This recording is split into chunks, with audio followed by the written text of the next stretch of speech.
আমাৰ এতিয়াতো মাৰি থৈছোঁ আৰু পাছতো দেখুৱাম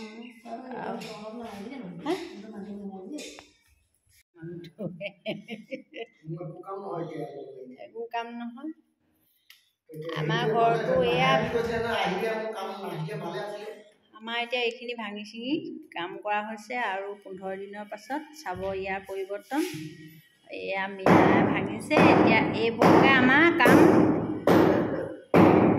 ভাঙি আকৌ কাম কৰিবলগীয়া হৈছে এও অকণমান মিস্ত্ৰীৰ লগত লাগি দিছে আৰু আমাৰ এই ৱালখনৰ ওপৰত এইটো প্লাইবোৰ্ড লগাই দিয়া হ'ল তাত আমি ৰং কৰিম আৰু পাকঘৰটো অলপমান ডিজাইন কৰিম আৰু চাই থাকিব আৰু 15 দিনৰ পাছত পৰিৱৰ্তনটো সকলোকে স্বাগতম জনাইছোঁ মই ৰূপজ্যোতিয়ে পুনৰ অন্য এটা ভিডিঅ' লৈ আপোনালোকৰ ওচৰলৈ আহিছোঁ বাহিৰত বহুত গৰম ৰ'দৰ কথা ক'বই নালাগে আৰু যোৱা সপ্তাহত যিখিনি গৰম হৈছিলে সেইখিনি কথাটো আৰু ক'ব নালাগে আমাৰ ঘৰত সেই যোৱা সপ্তাহতে মানে টাইলছৰ কামখিনি কৰি আছিলে মই ভিডিঅ'ত দেখাই আছোঁ আৰু আজি সম্পূৰ্ণ কামখিনি কালিয়ে হৈ গ'ল মই ভিডিঅ'টো বনাব পৰা নাই আৰু ভাবিছোঁ বহুত দিন মানে লং ভিডিঅ' মই দিয়া হোৱা নাই সেয়েহে ভাবিলোঁ আজি পুনৰ মানে লং ভিডিঅ' এটা দিম আশা কৰোঁ সকলোৱে চাব আৰু ভাল পালে লাইক কমেণ্ট কৰিব আৰু নতুনকৈ কোনোবা আহিছে যদি প্লিজ ছাবস্ক্ৰাইব কৰিব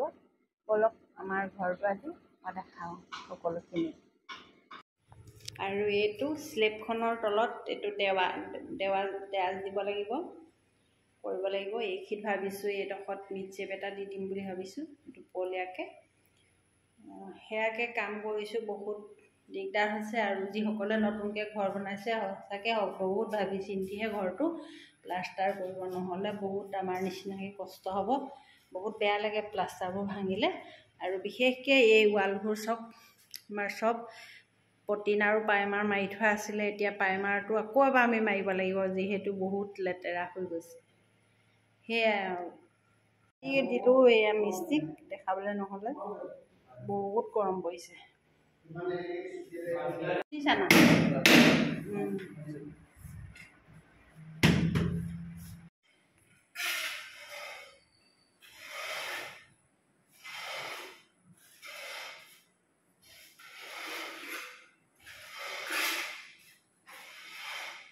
কি কয়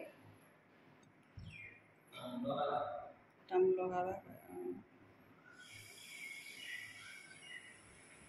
আমাৰ ঘৰৰ কাম আহি এই ষ্টেপটো পাইছেহি আৰু এতিয়া সন্ধিয়া 6:30 বাজিছে আপোনালোকক সম্পূৰ্ণ কাইলৈ আমাৰ ঘৰটো দেখাই আছোঁ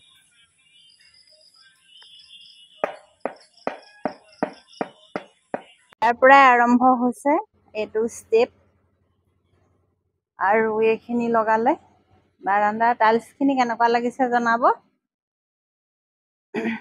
আৰু এইটো আমাৰ যিটো ওপৰলৈ যোৱা চিৰিটো এইটোত আমি মিস্ত্ৰীয়ে ক'লে যে ভৱিষ্যতলৈ মানে কিবা আমি বেলেগ প্লেন কৰি থৈছোঁ আমাৰ ষ্টেপটো ভাল নহ'ল কাৰণে সেয়েহে আমি এই ষ্টেপটো সম্পূৰ্ণ নবনালোঁ এনেই মানে অকণমান চফা দেখিবৰ কাৰণে তলৰ দুটা ষ্টেপ বনালোঁ আৰু পাছত আহিলে এইটো ড্ৰয়িং ৰুমটো বিশেষ আমাৰ ড্ৰয়িং ৰুমটোত আমি ফাৰ্নিচাৰ আমাৰ নাই যিহেতু আমি নাই লোৱা কাৰণ মানে আগতে ঘৰটো বহুত ধূলিময় আছিলে সেয়েহে আমি ফাৰ্নিচাৰ একো লোৱা হোৱা নাই আগৰখিনিয়ে আছে আৰু এইটো ডাইনিং ৰুমৰ আমি টেবুল ভৰোৱাই নাই টেবুলটো ভৰাব লাগিব যিহেতু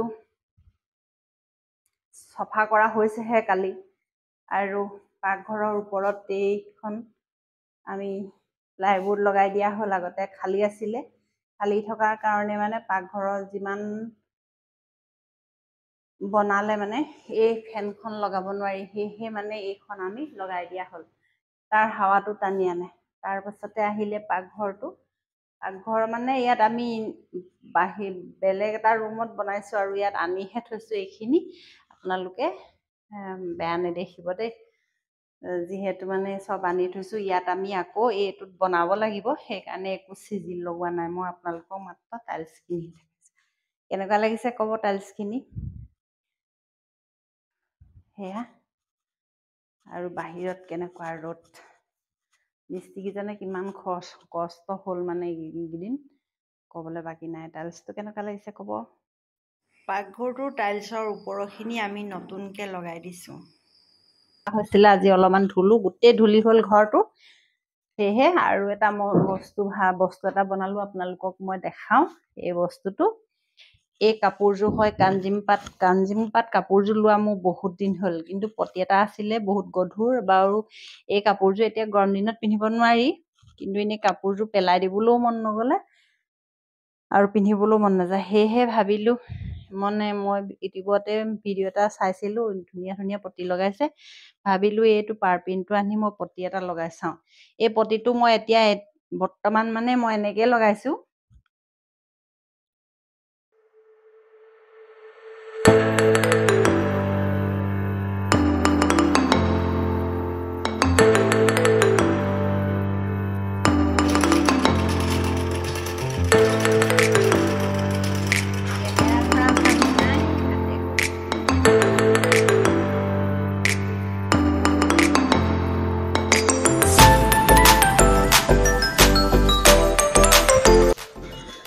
এইখন চাদৰখন, মেখেলাখনো মই এনেকৈ বম।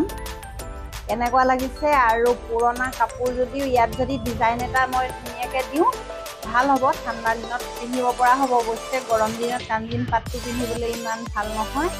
আৰু মই ভাবিছোঁ এটা মই ব্যৱসায় কৰিম, যিহেতু উকা মিক্স পাটৰ কাপোৰখিনি আনি ধুনীয়া ধুনীয়া অনলাইনত পাৰপিন পাই বনাম, ঘৰতে বনাম বুলি ভাবিছোঁ। আপোনালোকৰ সকলোখিনি ভিডিঅ' মই ভাবিছোঁ এইবাৰৰ পৰা মই কাপোৰৰ ডিজাইনৰ ভিডিঅ' আপোনালোকক দেখাম। আৰু চাব মোৰ ভিডিঅ'টো, আৰু আপোনালোকে ছাবস্ক্ৰাইব কৰি থ'ব, যাতে মই আহিব লগা ভিডিঅ'খিনি আপোনালোকে সকলোৱে মোৰ ভিডিঅ'খিনি পায়। সেয়াই। বজাৰত পাচলি ইমান দাম। যোৱা দেওবাৰে বজাৰত আমাৰ পাচলিয়ে নাপালে, জিকা ফুল নাপালে। আজি আমাৰ বাৰীত এয়া পাচলি হ'ল। এইটো লাওটো লিচু গছজোপাতে আছিলে, ডাঙৰ হৈ গ'ল। তাই কাটি চোৱা নাই কিমান হেৰি হ'ল, তথাপিতো খাব লাগিব ঘৰৰ পাচলি।